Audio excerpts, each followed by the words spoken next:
Welcome to exercise 13.4, creating Windows Firewall rules on page 141 of the Windows 7 Configuration Lab Manual, exam 70-680.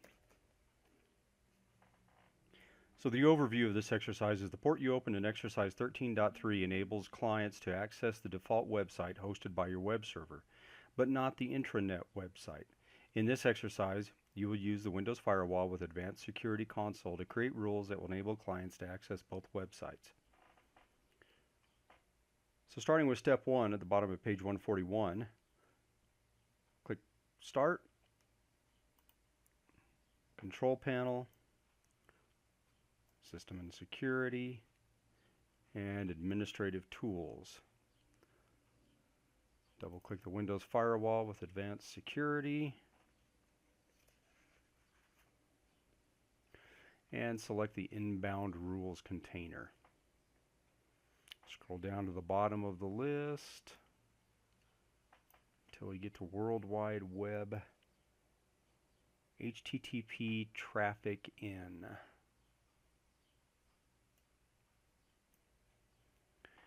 And it asks the question at the bottom of page 142, question 13, why are there two separate rules for the World Wide Web service? Well, if you look at the profile, the first one is private and the second one is domain.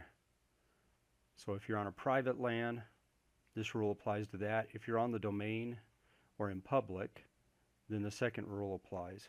Just like on our connection before, on the firewall, we chose whether it was the private or the local LAN versus the public. So remember home or work LAN being private, and then the public LAN being domain in this case. Double click each of the two rules and examine their properties. So note that this is a predefined rule and some of its properties cannot be modified. It says World Wide Web Services, HTTP traffic in. And as we've stated before, it's on port 80. Allow the connection, programs and services, computers. We don't have any specific computers, and we don't have any specific users here. Advanced. Specify profiles to which this rule applies. This one only applies to private. And it blocks edge traversal. Edge traversal allows the computer to accept unsolicited inbound packets that have passed through an edge device, such as NAT, or Network Address Translation Router, or Firewall. So essentially, this prevents applications from receiving unsolicited traffic from the internet through a NAT edge device. Again, more security, even though you're in a private domain, or private network, I'm sorry. And then scope, if we wanted to restrict access by IP address, we could do it here. And then protocols and ports. These are some of the settings that can't be changed. For web traffic, HTTP, that's TCP, is the protocol type. And then the specific port is port 80. So that can't be changed. Okay, let's look at the second one. Same as the first one. Same there. Same nothing there. Same nothing there. And this is what's different. See, for this one you have the domain checked and the public checked, whereas before we had the private checked. Scope is the same, and protocols and ports are the same. So again, the only difference is right here in advanced.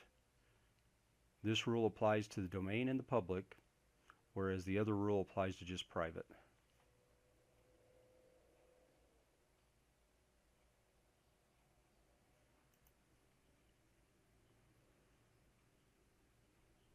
Okay. Top of page 143, item 6. Select the inbound rules container, and from the action menu, select filter by profile, filter by domain profile. So right click on that, filter by profile, filter by domain profile. Okay, and the question is, what happens to the list of rules? Well, it only shows you the rules that apply to the domain. So some of these apply specifically to the domain, whereas some of these apply to all, so meaning domain, public, and private. So If it's all or domain, they show up here. If we change that and we want to just filter by private, then we get the same thing. A few privates, and this one is domain and private. Okay, so right click again on the inbound rules container, and from the context menu select new rule, and the wizard appears. Remember, our internet site was on port 4444, so we want to create a rule for that, so we're going to go with port. Click next. It's TCP and specific local ports. So in this case, because we want it accessible via port 80 and 4444, we're going to go ahead and keep port 80 and we're going to add 4444. Click next. And the action page appears.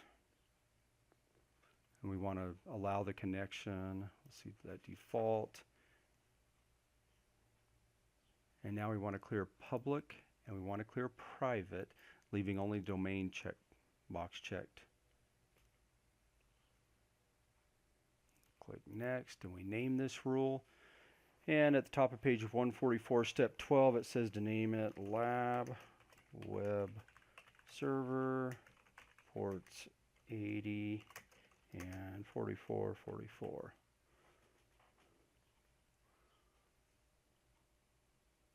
Click Finish.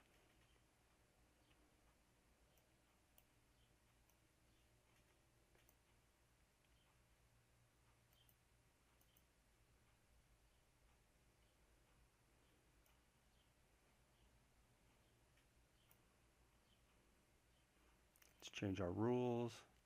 We're going to show all.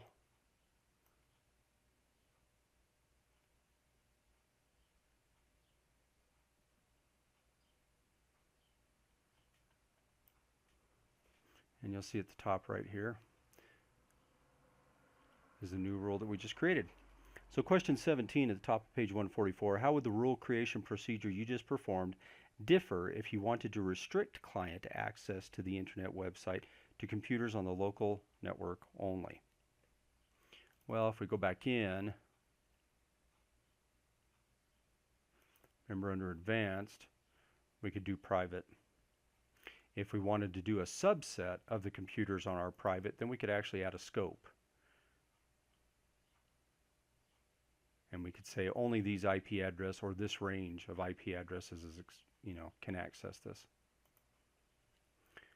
But to answer their question, it's right here. We would uncheck domain and check private. And then it says to take a screenshot of this and to add it to your worksheet for the homework.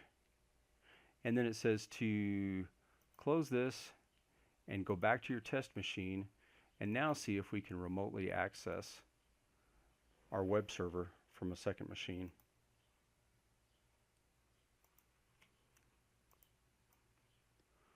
So here we go. Remember, this is from our test last time, so we'll try just the IP address. And it comes up because we added the rule. Now we're going to try port 4444.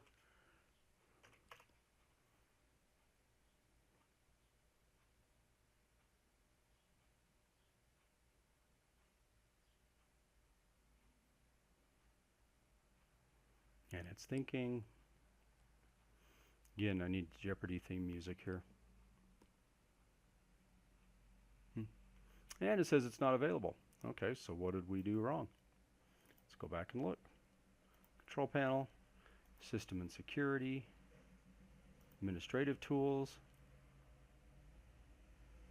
Windows Firewall with advanced security, inbound rules, lab web server. Oh.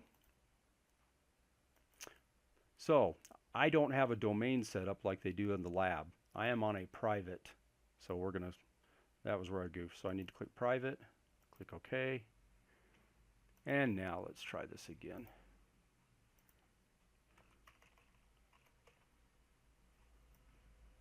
Okay. And this was our page before. Let's add the port.